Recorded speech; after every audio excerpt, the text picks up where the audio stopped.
Welcome student. In this video, we will discuss about a poem on killing a tree. The poem is composed by Giv Patel. Although the poem is about the manner of killing or cutting a tree, but in fact, this poem is not about the cutting of tree. इस poem में message दिया गया है कि trees भी human being यानी मानव के समान है और लिविंग थिंग्स ही है, इसलिए इन्हें कभी भी काटना नहीं चाहिए। पेड़ को डिस्ट्रॉय करने का मतलब है किसी ह्यूमन बीइंग को मारना। पेड़ को मारने का मतलब यह नहीं है कि वह वहाँ से नष्ट हो जाएगा, बल्कि उसे जब तक वहाँ से उखाड़ेंगे नहीं तो वह दोबारा ग्रो करने लगेगा। So let us study the poem. Stanza first.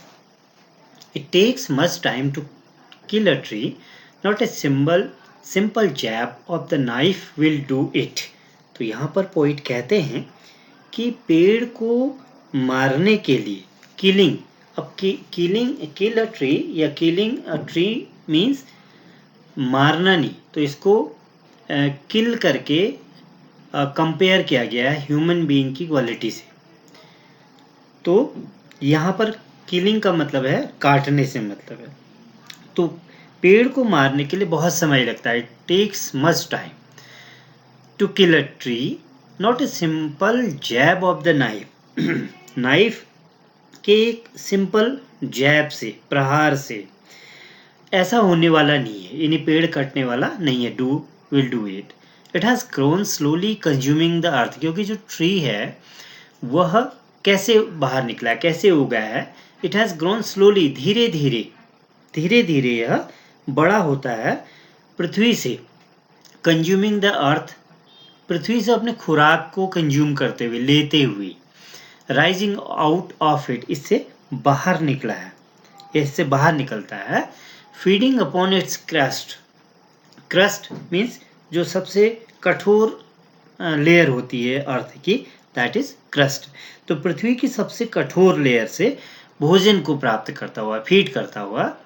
Absorbing sun years of sunlight, और कई वर्षों तक सनलाइट, एयर और वाटर को प्राप्त करता है, इसको एब्जॉर्ब करता है। और and out of its leprous height sprouting leaves, और अपनी भूरी छाल से, लेप्रस हाइट एक फिर ह्यूमन क्वालिटीज की एक ह्यूमन क्वालिटी को कंपेयर किया गया। Height means skin, leprous means leprous kind of, मतलब मटमैली। इसको जैसे एक लेप्रोसी डिजीज होती है, जब स्किन किसी ह्यूमन बीइंग की लेप्रस हो जाती है तो उसको कंपेयर किया गया है यहाँ पर। लेप्रस हाइट स्प्राउटिंग लीव्स, तो उस लेप्रस हाइट से, उस मटमैली छाल से इसकी पत्तियां विकसित हो जाती हैं। स्प्राउटिंग लीव्स पत्तियां विकसित हो जाती हैं। तो ये इसकी मीनिंग है। तो यहाँ पर कुछ पोएटिक डिवाइस यूज किया है। तो सबसे पहले हम फर्स्ट लाइन में देखेंगे टू किल अ ट्री। तो यहाँ पर पर्सनाइज किया गया, यानी पर्सोनिफाइड किया गया ट्री को ह्यूमन बीइंग की क्वालिटी, क्योंकि ट्री को काटा नहीं जा सकता है।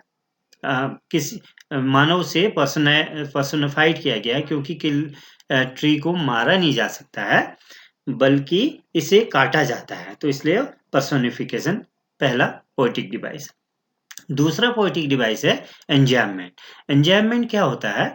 It is running lines from one two the next without using any kind of punctuation marks. आप देख रहे होंगे जब हम 2 लाइनें या 3 लाइनों में, आप फर्स्ट लाइन में के एंड में आप देख रहे हैं कॉमा है, लेकिन जब सेकेंड लाइन चलती है तो वो कंटिन्यू थर्ड लाइन तक जा रही है। फिर will not a simple jab of the knife will do it, तो एक ही लाइन है, तो इसके बीच में कोई पंक्चुएशन नहीं है। वैसे ही नेक्स्ट लाइन में भी आधे से स्टार्ट हुआ है और नेक्स्ट लाइन तक कोई भी पंक्चुएशन मार्क्स नहीं है, तो इसको हम एंजाममेंट बोलते हैं। तो ये थ्रू आउट द पोइम आप इसको देख सकते हैं। तो ये सेकेंड आपके पोइटिक डिवाइस है। थर्ड है मेटाफर। मेटाफर क्या होता है? इनडायरेक्ट कंपैरिजन, एक सिमिली होता है जहां पर हम एज लाइक ऐसे कंपेयर करते हैं, लेकिन यहाँ पर इनडायरेक्ट कंपैरिजन है। लेप्रस हाइट आया है लास्ट में, आप देखेंगे तो यहाँ पर जो क्वालिटी है ह्यूमन बीइंग की, तो उसको कंपेयर किया गया, तो इस यहाँ पर आपका मेटाफर एक और पोइटिक डिवाइस है। चलिए आगे देखते हैं। Second stanza, so hack and chop. तो इसलिए अब वो कहते हैं कि इसलिए जोर से प्रहार करो, हैक, और चोप, चोप मीन्स कट, तो जोर से प्रहार करके इसे काटो। But this alone want do it, लेकिन इतना ही करने से यह नहीं कट पाएगा, पेड़ इतना ही काटने से नहीं कट पाएगा। Not so much pain will do it, और ना ही इसे अधिक पेन होगा, न दर्द होगा। The bleeding bark will heal. Bleeding bark मतलब ब्लीड ह्यूमन से निकलता है, तो यहाँ पर ब्लीड का मतलब है जो उसके बार्क से, पेड़ को काटने से जो सैप निकलता है, एक रस निकलता है, उसको ब्लीड कहा गया है। तो इसका जो सैप है, इसका रस है, वो इसको हील कर देगा, इसके घाव को पुनः भर देगा। And from close to the ground will rise curled green twigs, और इसके बिल्कुल क्लोज जहाँ से आपने काटा है वहाँ ग्राउंड से उसके दोबारा से फिर ट्विग्स निकल आएंगे, फिर ब्रांचेस निकल आएंगे।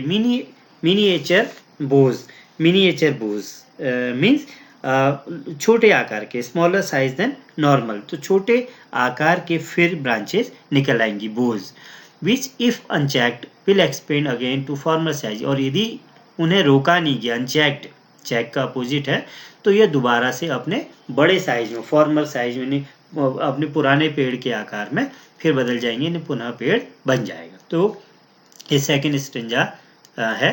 तो इसमें भी पोएटिक डिवाइस देखिए, पहला पोएटिक डिवाइस है यहाँ पर एलिट्रेशन।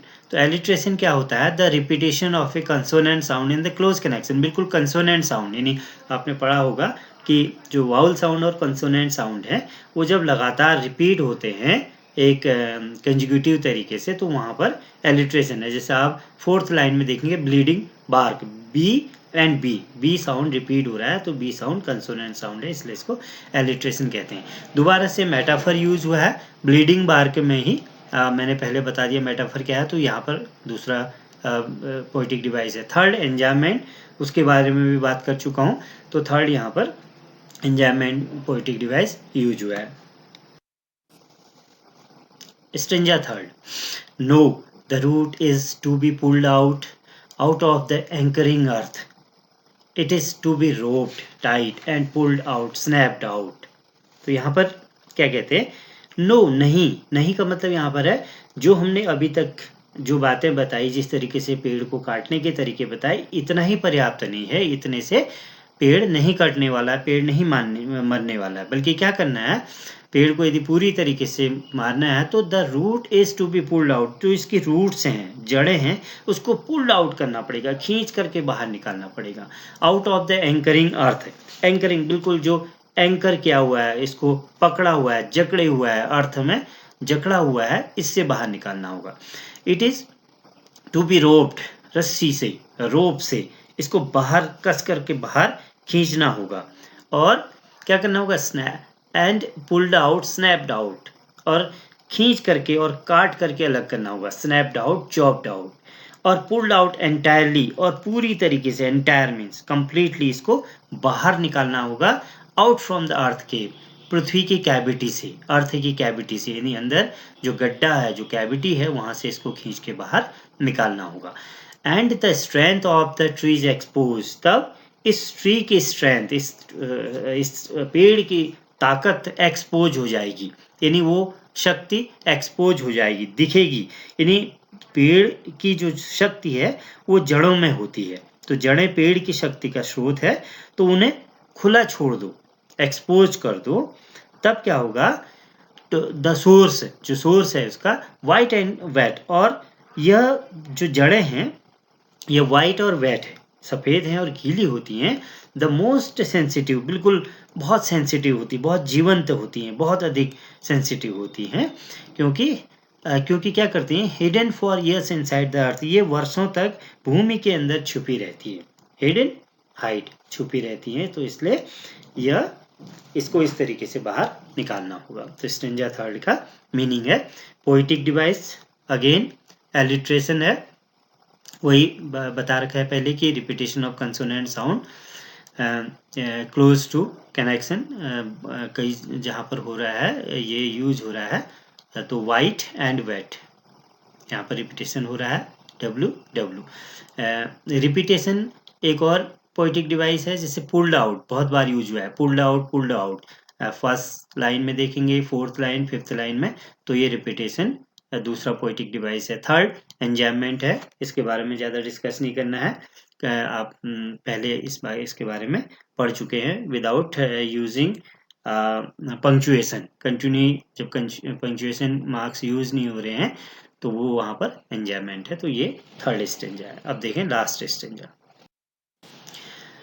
स्टेंजा है, then the matter of scorching and choking, तब बात आती है स्कॉर्चिंग की और चोकिंग की। स्कॉर्चिंग एंड चोकिंग मीन्स होता है the drawing up of the tree after being uprooted, यानी जब पेड़ को पूरा उखाड़ करके बाहर निकालते हैं तो उसको फिर सुखाते हैं, तो सुखाने की बात तब आती है, यानी तब पेड़ को पूरा उखाड़ कर उसको धूप और हवा में सुखाने का मामला आता है। Then the matter of scorching of choking in sun and air, धूप में और हवा में। ब्राउनिंग, और तब क्या हो जाता है, वो भूरे रंग का हो जाता है, ब्राउनिंग हो जाता है, हार्ड हो जाता है, कठोर हो जाता है, एंड ट्विस्टिंग, और ऐंठ जाता है, विदरिंग, और तब यह सूखता है, withering means drying, becoming drying, and then it is done, और तब means it is done means then it dies, it is killed, it dies, और तब यह पूरी तरीके से मरता है। तो इस तरीके से यह पोइम एक पेड़ को मारने के बारे में, किस तरीके से हम पेड़ को नष्ट करते हैं उसके बारे में है, लेकिन जो मैसेज इसमें वो दिया गया है कि हमें पेड़ को नहीं काटना चाहिए। तो यह कंप्लीट आपकी पोइम हुई। अब देखते हैं इसके क्वेश्चन, कुछ शॉर्ट आंसर टाइप क्वेश्चन आपको दिए हैं, हेल्प करेंगे आपको पोइम को समझने में।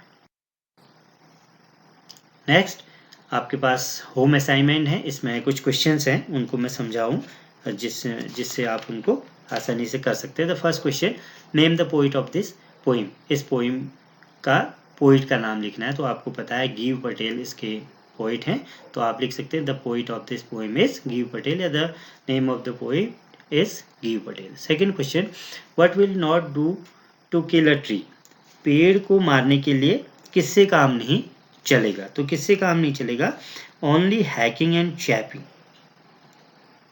Will not do to kill a tree, यानी कुल्हाड़ी से जोर से प्रहार करने और काटने से और बार बार प्रहार करने से पेड़ मरने वाला नहीं है। Third question, what is meaning of bleeding bark, ब्लीडिंग बार्क का क्या मतलब है, और व्हाट मेक्स इट ब्लीड, और इससे खून या रस क्यों निकलता है। तो आंसर होगा, ब्लीडिंग बार्क का मतलब क्या होता है कि जब when the bark bears a sudden rough blow of the knife, यानी जब छाल पर चाकू से अचानक खुरदरा प्रहार किया जाता है तो छाल से रस निकलता है, तो इसको ब्लीडिंग बार्क कहा जाता है। Next question, how does a tree dry up, पेड़ कैसे सूखता है, कैसे सूखता है। आंसर होगा, when a tree is pulled out, जब एक पेड़ को बाहर उखाड़ा जाता है, out with roots, it dries in sun and air, तब धूप और हवा में सूखता है।